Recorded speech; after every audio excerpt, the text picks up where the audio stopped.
JK செய்திகளின் இரவு நேர பிரதான செய்திகள். முதலில் தலைப்புச் செய்திகள். வெளிநாட்டில் இருந்து வந்த நபரொருவருடன் சேர்ந்து போலீசார் தன்னை தாக்கியதாக நபரொருவர் முறைப்பாடு. இலங்கையில் இன்று முதல் புதிய விசா நடைமுறை அறிமுகம். கணவன் மனைவிக்கிடையில் ஏற்பட்ட வாக்குவாதம் காரணமாக மனைவியும் 3 பிள்ளைகளும் விபரீத முடிவு. துபாயில் நிலவும் மழையுடனான வானிலை காரணமாக போக்குவரத்து சேவைகள் முடக்கம். செய்திகள் தொடர்கின்றன.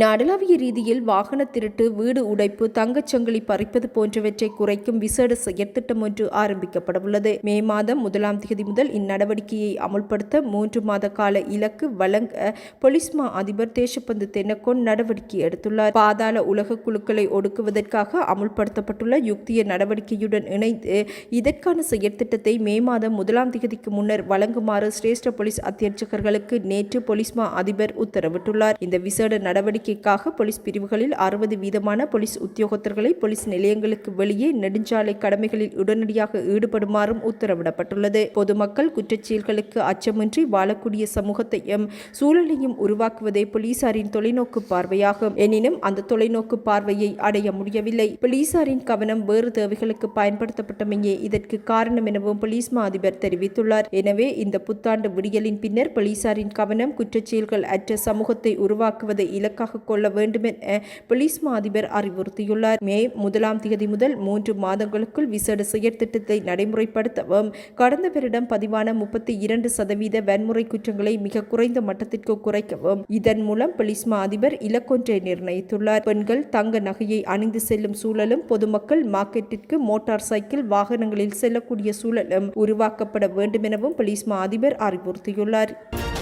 புதிய விசா முறைமையை இன்று முதல் நடைமுறைப்படுத்த உள்ளதாக குடிவரவு குடியகழ்வு திணைக்களம் தெரிவித்துள்ளது. இதற்கமைய புதிய விசா முறைமை பூர்த்தி செய்யப்பட வேண்டிய தேவைகள் மற்றும் அது தொடர்பான கட்டணங்கள், இலங்கையில் தங்கியிருக்கும் காலம் ஆகியவை 27/11/2023 அன்று விசேட வர்த்தமானி மூலம் வெளியிடப்பட்டுள்ளதாகவும் திணைக்களம் தெரிவித்துள்ளது. இதன் அடிப்படையில் ஒரு வருட நுழைவு சுற்றுலா விசாவிற்கான கட்டணம் $200 அறவிடப்படவுள்ளது. 2 வருட நுழைவு சுற்றுலா விசாவிற்கான கட்டணம் $300 உள்ளதுடன் 10 வருடங்களுக்கான நுழைவு சுற்றுலா விசாவிற்கான கட்டணம் $1000 எனவும் அறிவிக்கப்பட்டுள்ளது.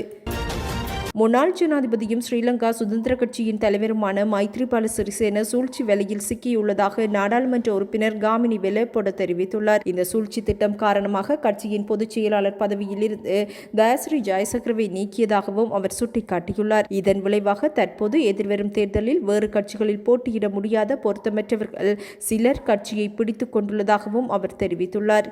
இந்தியாவையும் அமெரிக்காவையும் மையப்படுத்தி இந்த சூழ்ச்சி திட்டம் முன்னெடுக்கப்பட்டு வருவதாகவும் நாடாளுமன்ற உறுப்பினர் காமினி வெலேப்பொட தெரிவித்துள்ளார்.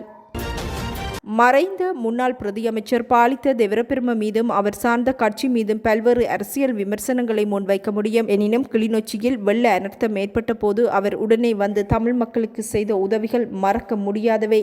குறிப்பாக கிணறுகளில் வெள்ள நீர் புகுந்து பாவிக்க முடியாத நிலையில் அவரே கிணற்றில் இறங்கி சுத்தம் செய்து கொடுத்தது இன்றும் மக்கள் மனங்களில் உள்ளதாகவும் அவரது மறைவுக்கு ஆழ்ந்த இரங்கல்களை தெரிவித்துக் கொள்வதாகவும் தோழர் பாலன் தெரிவித்துள்ளார். மத்துக்கம தோட்டத்தில் தமிழ் முதியவர் ஒருவர் இறந்தபோது தோட்ட நிர்வாகம் நீதிமன்றம் மூலம் மயானத்தில் எரியூட்ட விடாமல் தடுத்தது. இதை அறிந்த பாலித்த தேவரபெரும உடனே அந்த இடத்திற்கு சென்று இறந்த தமிழ் முதியவரின் உடலை தானே சுமந்து சென்று தகனம் செய்ய வழிவகுத்தார். அவர் ஒரு சிங்கள அரசியல் தலைவர். எனினும் தமிழ் மக்களுக்கு இவ்வாறு உதவி செய்தமை மறக்க முடியாதவை, நினைவு கூறப்பட வேண்டியவை என தோழர் பாலன் தெரிவித்துள்ளார். இந்த வருடம் 4 முதல் $4.5 பில்லியன் வரையிலான முதலீட்டை நாட்டிற்கு கொண்டு வருவதற்கான அனைத்து திட்டங்களும் தயார் செய்யப்பட்டுள்ளதாக முதலீட்டு ஊக்குவிப்பு ராஜாங்க அமைச்சர் திலும் அமுனுகம தெரிவித்துள்ளார். கடந்த ஆண்டு $1.5 பில்லியன் முதலீட்டுக்கான இலக்கு எதிர்பார்க்கப்பட்ட போதிலும் நாடு $1.8 பில்லியன் முதலீடுகளை பெற முடிந்ததாக அவர் குறிப்பிட்டுள்ளார். நேற்று இடம்பெற்ற ஊடக சந்திப்பின் போதே ராஜாங்க அமைச்சர் இவ்வாறு கருத்து வெளியிட்டார். சர்வதேச நாணய நிதியத்துடன் ஒப்பந்தம் கைச்சாத்து பட்டதன் பின்னர் முதலீடுகள் கணிசமான அளவில் நாட்டிற்குள் மிக அசுர வேகத்துடன் வருகின்றது. கடந்த போராட்டத்தால் ஏற்பட்ட எதிர்மறை விளைவுகளால் கடந்த ஆண்டு முதல் பாதியில் எதிர்பார்த்த அளவுக்கு முதலீடுகள் வரவில்லை என்ற போதிலும் பிற்பகுதியில் எதிர்பார்த்த அளவை விட முதலீடுகள் நாட்டிற்குள் வருகை தந்துள்ளது. இந்த ஆண்டு $4.5 பில்லியன் முதலீட்டு இலக்கை நெருங்க வாய்ப்புள்ளது எனவும் ராஜாங்க அமைச்சர் அமுனுகம தெரிவித்துள்ளார்.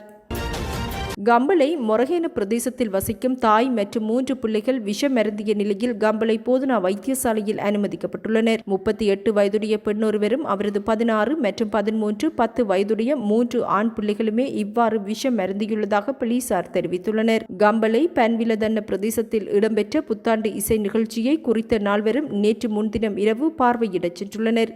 இசை நிகழ்ச்சி முடிந்து நேற்று அதிகாலை வீட்டிற்கு வந்தபோது தொலைபேசி அழைப்பு தொடர்பாக கணவன் மனைவிக்கிடையே வாக்குவாதம் ஏற்பட்டுள்ளது. இதனால் கோபமடைந்த மனைவி அதிகாலை 3 மணியளவில் பூச்சி மருந்தை குடித்ததை அடுத்து 3 பிள்ளைகளும் பூச்சி மருந்தை குடித்துள்ளதாக தெரிவிக்கப்பட்டுள்ளது. பின்னர் காலை 6 மணியளவில் கணவரிடம் இது பற்றி கூறியதை அடுத்து அவர்களை அவர் உடனடியாக வைத்தியசாலைக்கு அழைத்துச் சென்றுள்ளார். முதலில் பன்விலதன்ன வைத்தியசாலையில் அனுமதிக்கப்பட்ட தாய் மற்றும் 3 மகன்கள் பின்னர் கம்பளை போதனா வைத்தியசாலைக்கு மாற்றப்பட்டுள்ளனர். சம்பவம் தொடர்பில் புப்ரச போலீசார் விசாரணைகளை முன்னெடுத்துள்ளனர்.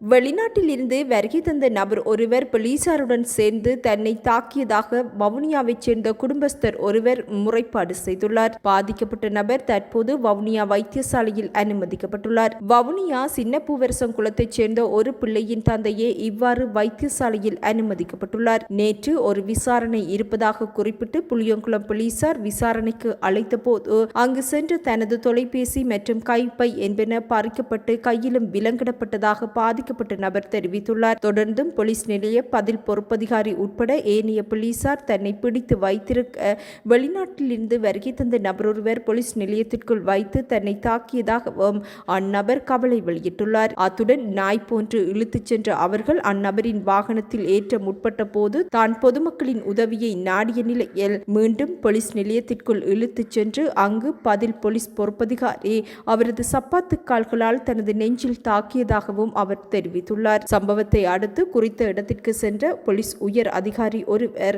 வாக்குமூலத்தை பெற்றுவிட்டு போலீஸ் நிலையத்திலிருந்து தன்னையும் தனது மனைவி மற்றும் பிள்ளையையும் வீட்டிற்கு அனுப்பி வைத்த நிலையில் உடல்நிலை மிக மோசமாக பாதிக்கப்பட்டமையினால் வைத்தியசாலையில் தான் அனுமதிக்கப்பட்டதாகவும் அவர் குறிப்பிட்டுள்ளார். இதேவேளை இவ்விடயம் தொடர்பாக தாக்கப்பட்டவரின் மனைவி வவுனியா மனித உரிமைகள் ஆணைக்குழுவில் முறைப்பாடு பதிவு செய்துள்ளதுடன் வவுனியா வைத்தியசாலை போலீசாரிடமும் முறைப்பாட்டினை பதிவு செய்துள்ளார்.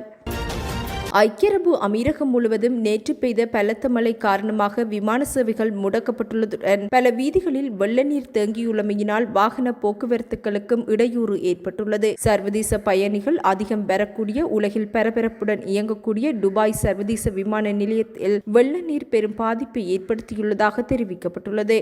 விமான நிலையத்திற்கு வந்த பல விமானங்கள் வேறு பகுதிகளுக்கு திருப்பிவிடப்பட்டுள்ளன. மாலையில் 100 விமானங்கள் வரை வந்து சேரக்கூடிய நிலையில் நேற்று பல விமானங்களின் வருகை பாதிக்கப்பட்டதுடன் எண்ணற்ற விமானங்கள் கால தாமதமாக ரத்து செய்யப்பட்டு இருந்தமையினால் பயணிகளும் பாதிப்பை எதிர்கொண்டுள்ளதாக அறிவிக்கப்பட்டுள்ளது. விமான ஓடுபாதையில் வெள்ளம் புகுந்தமையினால் விமானங்கள் மற்றும் கார்கள் நீரில் பாதியளவில் மூழ்கியதுடன் விமானங்கள் நிறுத்தும் பகுதியில் வெள்ள நீர் புகுந்து விமான நிலையத்திற்கு வந்து சேரும் வீதிகளும் வெள்ள நீரில் மூழ்கியிருந்தன. அத்துடன் துபாய் மோல், அமீரகம் மோல் உள்ளிட்ட பல வணிக வளாகங்கள் மற்றும் பிற முக்கிய கட்டடங்களிலும் வெள்ள நீர் சூழ்ந்து காணப்பட்டுள்ளதுடன் துபாயின் மெட்ரோ தொடருந்து நிலையம் ஒன்றிலும் வெள்ள நீர் உட்புகுந்துள்ளது. வீதிகள், குடியிருப்பு பகுதிகள் நீரில் மூழ்கியுள்ள நிலையில் வீடுகளின் மேற்கூரைகள், கதவுகள் மற்றும் ஜன்னல்கள் வழியே நீர் உட்புகுந்துள்ளதாகவும் தெரிவிக்கப்பட்டுள்ளது. ஐக்கிய அரபு அமீரகம் முழுவதும் வெள்ள பாதிப்பு ஏற்பட்டுள்ளமையினால் அந்நாட்டு பாடசாலைகளுக்கும் விடுமுறை வழங்கப்பட்டுள்ளது. அத்துடன் அரச ஊழியர்கள் வீடுகளில் இருந்து பணிபுரிவதற்கான ஏற்பாடுகளையும் அதிகாரிகள் அறிவித்துள்ளனர். துபாய் மாத்திரமன்றி பஹ்ரைன் மற்றும் ஓமானிலும் புயல்